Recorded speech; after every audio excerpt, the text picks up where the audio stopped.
so I'm going to be reading a great story, and this is Deborah and Barak defend Israel. Now, Deborah and Barak were leaders. They were judges, okay? They were the ones that led Israel, okay? So, when Ehud was dead, the children of Israel again did evil in the sight of the Lord. So the Lord sold them into the hand of Jabin, king of Canaan, who reigned in Hazor. The commander of his army was Sisera, who dwelt in Harosheth Hagoyim. And the children of Israel cried out to the Lord, for Jabin had 900 chariots of iron, and for 20 years he had harshly oppressed the children of Israel.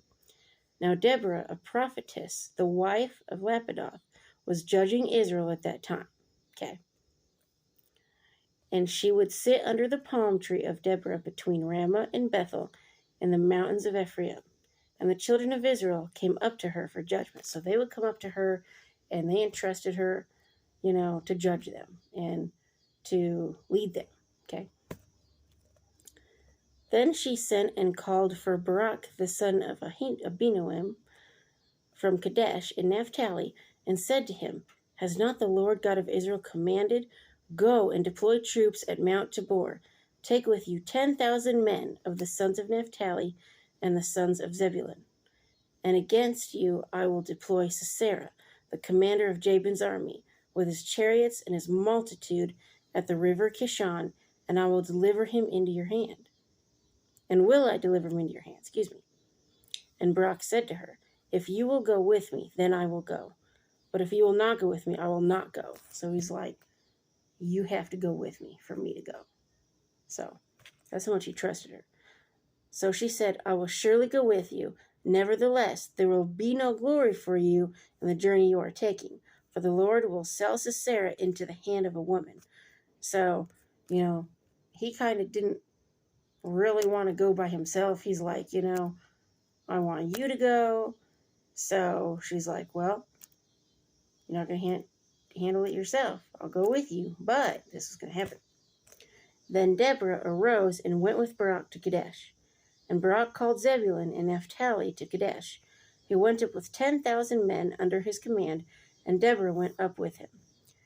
Now Heber, the Kenite of the children of Hobab, the father-in-law of Moses, had separated himself from the Kenites and pitched his tent near the terebinth tree at Zanaim, which is beside Kadesh. And they reported to Sisera that Barak, the son of Abinoam, had gone up to Mount Tabor. So Sisera gathered together all his chariots, 900 chariots of iron, and all the people who were with him, from Harosheth Hagoyim to the river Kishon. Then Deborah, I don't know, I've always called her Deborah, but when I looked up how to pronounce it, it's actually Deborah. So, said to Barak, Up, for this is the day in which the Lord has delivered Sisera into your hand. Has not the Lord gone out before you? So Barak went down from Mount Tabor with 10,000 men following him. And the Lord routed Sisera and all his chariots and all his army with the edge of the sword before Barak. And Sisera alighted from his chariot and fled away on foot. So Sisera's like, I'm out. But Barak pursued the chariots and the army as far as Harosheth Hagoyim, and all the army of Sisera fell by the edge of the sword. Not a man was left. I got my Uncle Bill calling me. I'll have to answer that here in a little bit. However, Sisera had fled away on foot to the tent of Jael, the wife of Heber the Kenites, for there was peace between Jabin king of Hazor and the house of Heber the Kenite. And Jael went out to meet Sisera and said to him, Turn aside, my lord, turn aside to me. Do not fear. And when he had turned aside with her into the tent, she covered him with a blanket. Then he said to her, Please give me a little water to drink, for I am thirsty. So she opened a jug of milk, gave him a drink, and covered him. And he said to her, Stand at the door of the tent, and if any man comes and inquires of you, and says, Is there any man here? You shall say no. Then Jael, Heber's wife, took a tent peg, and took a hammer in her hand, and went softly to him, and drove the peg into his temple. So he's gone, okay? That's kind of gross. And it went down into the ground, for he was fast asleep and weary. So he died. Proof that you don't need a gun to kill somebody. You want to kill somebody, it's going to happen. And then, as Barak pursued Sisera, Jael came out to meet him and said to him, "Come, I will show you the man whom you seek." And when he went into her tent, there lay Sisera, dead, with the peg in his temple. So on that day, God subdued Jabin, king of Canaan, in the presence of the children of Israel.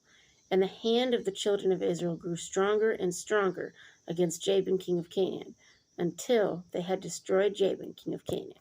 So they're getting stronger, getting stronger, getting stronger, taking on kings, taking on kings, taking on kings, you know. So, and, that's how it is, You work out your muscles, you're going to get stronger, okay? They're working out their ways of defeating the other people, and they're getting stronger and stronger. So, but anyway, but I like that story because, it says Deborah and Barak defend Israel. It doesn't say just Barak or just Deborah. They're a team. They go and defend Israel together, So I think that's awesome. I think, we should work as a team, I think men and women should work as a team, There's no men are better than women or women are better than men. God created us to work as a team, There's different roles a lot of times that men and women play that are different. And logically, it's for different reasons, for good reasons. But, just like a husband and wife in a family, you talk about things, right? Talk about how you're going to spend your money, pay your bills, maybe what vacation you might go on. Y'all talk as a family and discuss it and decide what's best for the family, But yeah, I like that,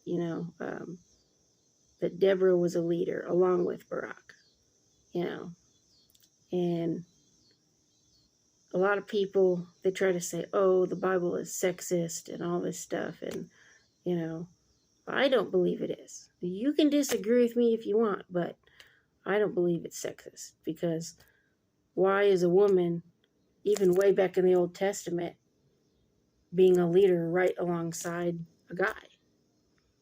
They're a team, so, but that's one of the reasons I really like that story. But anyway, so tomorrow I'm going to read the Song of Deborah and Barak, and that's a good one too. Kind of goes into, what they did. So anyway,